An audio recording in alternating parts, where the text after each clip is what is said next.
Good afternoon. My name is Bobbi Becker, and I'm here to talk to you today about how to live by choice rather than chance. But I want to start with something really quick that I think is kind of important. I'm a little bit different than the last time you saw me in January. I'm a little less green, and there's a little more color in my face. And last time when I was standing up here, I can honestly tell you when I was standing up here, I felt a little afraid.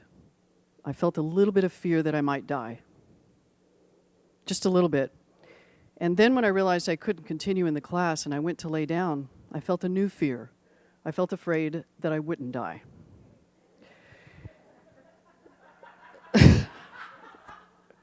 Because following the H1N1 and moving into food poisoning is just something you really don't want to choose to do. So in that experience, I had a really deep appreciation for feeling health, the wholeness of health. But I also had this really deep appreciation for the fact that my body was telling me something. And it was really important to listen to it, which goes along with my talk today. You know, choice is an amazing thing. There's power in it, and most often we forget that. I kind of there are some choices in life that are easy, and there are some choices in life that are a little bit more difficult. I think of penguins in that moment. I know, penguins. Why penguins? Well, you know, they're monogamous. They choose a partner, and they're with that partner forever. I just found that out. I find that interesting. I just found that out. I have an 8-year-old. How come I don't know that?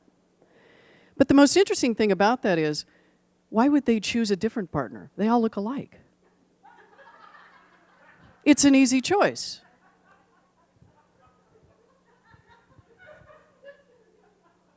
I almost wish I had that choice. I might have saved myself 3 partners in that experience.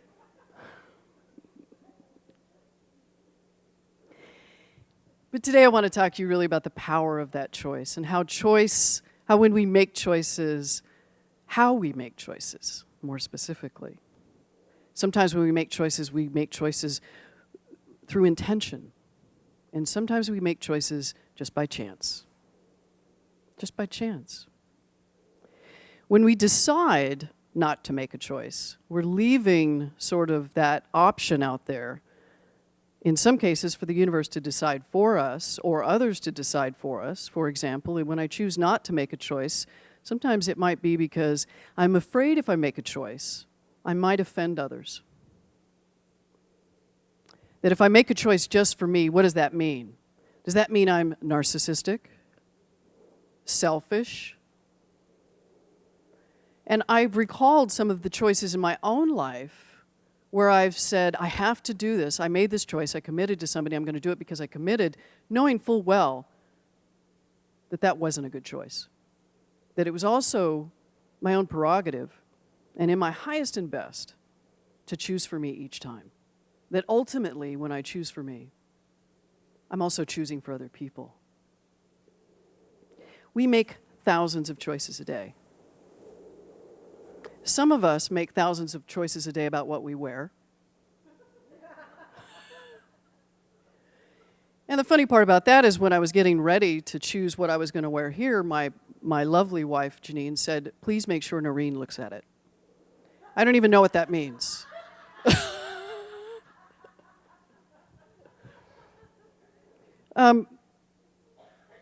But there is such power in choice. And the thing about this is we make those thousands of choices. One of the things I've noticed is I just retired, by the way. This is my first week of retirement. Thank you. I am so excited. I'm excited every day because I get to choose other things. I get to choose a lot of things just for me. Before I retired, and when I was working at my job, I had quite a few people that worked for me. What I found is that there were choices that I made, specifically me. There were choices that my employees would make. And the choices that I made may have had a bigger consequence to some extent, but some of the choices my employees made also had bigger consequence. And what I found most often is, especially in the culture, I worked in the public sector, is people were really afraid to make a choice. There was a lot of fear around that. What if it's wrong?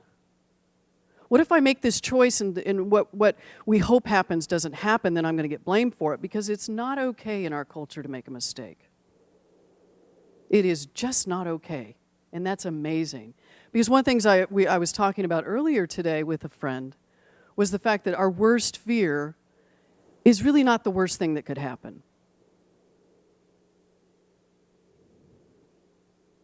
We are surrounded by a universe of possibility, infinite possibility. And we can use it for our highest and best if we choose. We can also choose not to. We can also choose not to. And it's in that choice that when we choose not to, that we sometimes think, why is this happening to me? We can also choose to perceive how something is happening to us. And that is also a powerful choice. I've spoken about this before. My mother was an amazing woman. She was diagnosed as being bipolar when I was 13 years old. And growing up with someone that is bipolar is very difficult. And as a child, you don't always understand why certain things are happening. And there were a lot of rules in our house that sort of centered around her fear and what she felt comfortable with. And as I moved into adulthood, I decided at a very early age, in my 20s, that I needed to readjust. That I needed to look at the ways in which I was choosing to cope in my life and find a way that would work better, because I was really seeing how some of the choices that I was making was creating even more drama in my life and actually creating more suffering. When my mother passed 2 years ago, what I really found to be most interesting in that was that over the years, when I first went into therapy, I was learning to cope differently. When I found Science of Mind, I learned how to change that story into the story that became powerful for me. And I learned to love her in a whole new way. Prior to that, I was really living sort of with that old story. I was living with the story my siblings told me, and I was really living, choosing something that I wasn't where I was truly consciously choosing, but feeling somewhat unconscious about it, which is what I call chance. Let me describe for you the difference between living by choice and living by chance.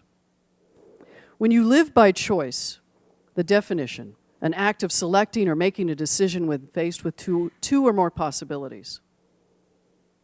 Chance,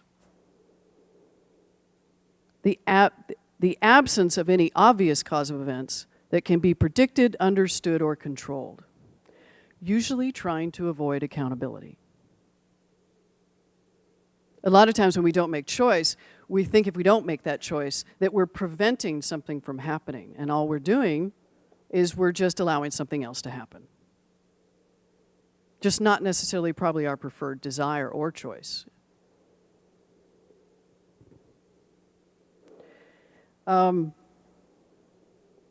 About 15 years ago, I decided that I wanted to retire at 50. I had worked at the organization I just retired from already about 12 years. So I have a total of 27 years. Did I do that math right? Or did I choose to do that math right? I'm not sure. Could you do that math, Janice? I know I trust Janice math. But I decided to do that because I knew that there was something out there that was telling me that, one, if I decided to stay that long, I would stay till 50, but certainly not much longer than that. And in the public sector, that's not too unusual for people to stay a very long time. The one thing I wasn't sure of was how would it happen. I wasn't completely secure in the fact that I would find the way out, sort of find my way into that. Because I wanted to retire at an early age, but I didn't want to retire with just enough, or the feeling of just enough. I wanted to retire and say, if I choose not to work, I choose not to work. And at some point through that, of course, I went through practitioner, and now in ministerial school. And what's really, really interesting about this is I set a goal. I set an intention in my choice. And when I set that intention in my choice, I said, I'm going to let go of how it's going to happen, but I'm going to open up to any door that shows. And if that doesn't look right, then I'll open up another door, knowing that there are many ways in which this could happen. And then when I see that door and it feels right, I'm going to step in through that door. So I'm going to take action. And then lastly, I'm going to trust. So ultimately, what ended up happening is I had to trust all the way through this, because there are things that happen along the way. I don't say necessarily to test me, but things along the way that may push buttons that test me. Because I truly believe the universe conspires for my good. Ernest Holmes said, undoubtedly, each of us is now demonstrating his concept of life, but trained thought is far more powerful than untrained. And the one who gives conscious power to his thoughts should be more careful what he thinks than the one that does not.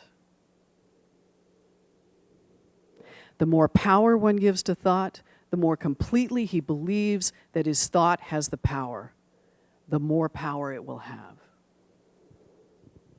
When we make a choice and we set an intention, how do we give power to that? We take action. We trust in it. We hold it out in front of us. We imagine, we vision what it really looks like. So as I've walked through this path of retirement, moving into retirement, one of the things that happened along the way is I have to put in a request for an estimate. What is it going to look like? I had to make a couple of choices that kind of made me a little bit nervous. Take some of my funds out, move them over here. I decided to do what's called purchase airtime, which is purchase service credit, which gives me a little bit more in my pension. For those of you in the public sector, that makes sense. For those of you who don't, you're like, what is that? Okay. But ultimately, I made some choices by listening and looking and seeing the things that were happening around me. I was sitting in a meeting. A woman sat down next to me, and she happened to be in our benefits department, and she said, Bobbi, I hear you want to retire. I said, yeah. She goes, did you purchase more airtime? I said, no. She goes, oh, well, you might want to think about it. It's going to expire in about 3 months. And I went, oh, that's interesting. Took a step, moved into it, looked at the options, did my ROI, went ahead and purchased it, trusted. So finally in all of this, what ended up happening is literally Thursday morning, I get my final, your pension is, we've done our full estimate, here's the final numbers, here's your pension, here's what it's going to look like. And the target that I set, it went over it by $25. I know that's kind of funny, but it literally was my target. And there was this obviously rush of relief, because I'll tell you, what's really interesting in this kind of process is retiring at this age makes a lot of people uncomfortable. In my workplace, I had a couple of reactions, and I even had one here, which was kind of funny because it reminded me.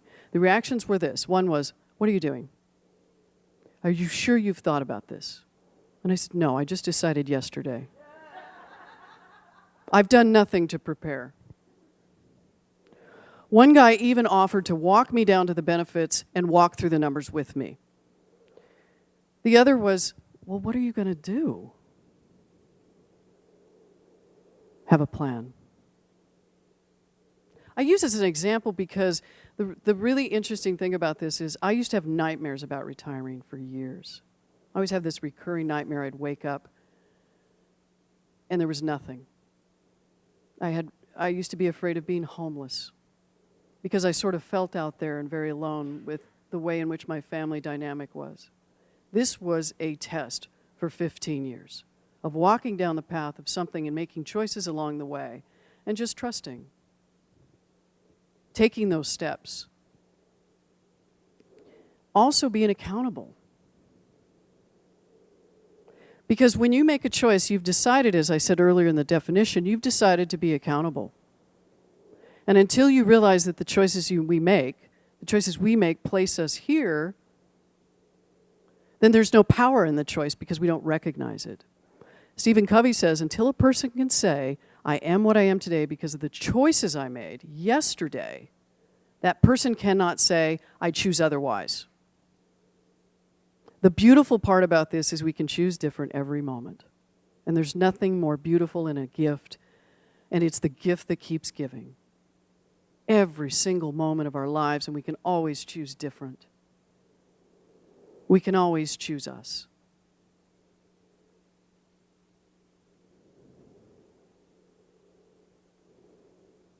We have the right to choose what we want to experience in this adventure. We have the right to see the most amazing things and to experience those things. And there is not a soul in this experience that doesn't have that right. We have the right to create the experience we want.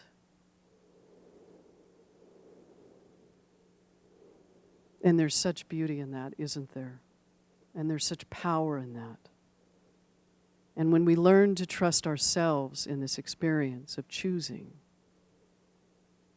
we realize that living by chance is so much smaller than who we really are. That when I live my life by choice instead of chance, I've recognized the divine nature of who I really am. I've realized that it is absolutely all me connected to all of you.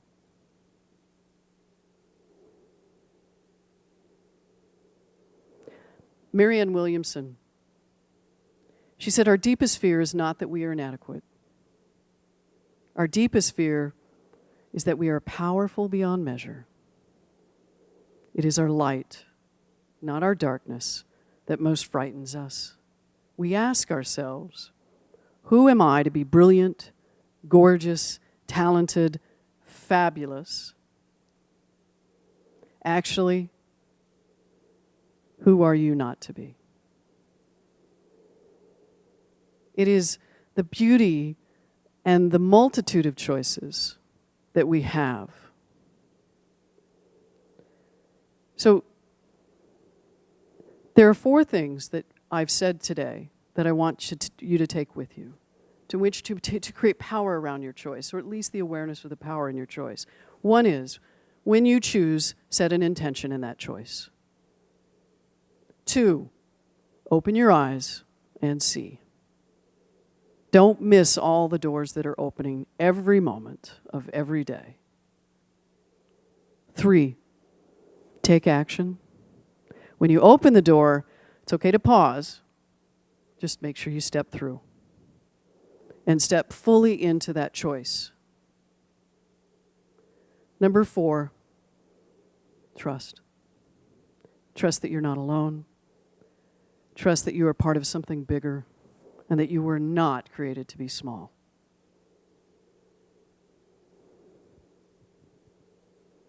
Let's make choices that are for us, for our highest and best.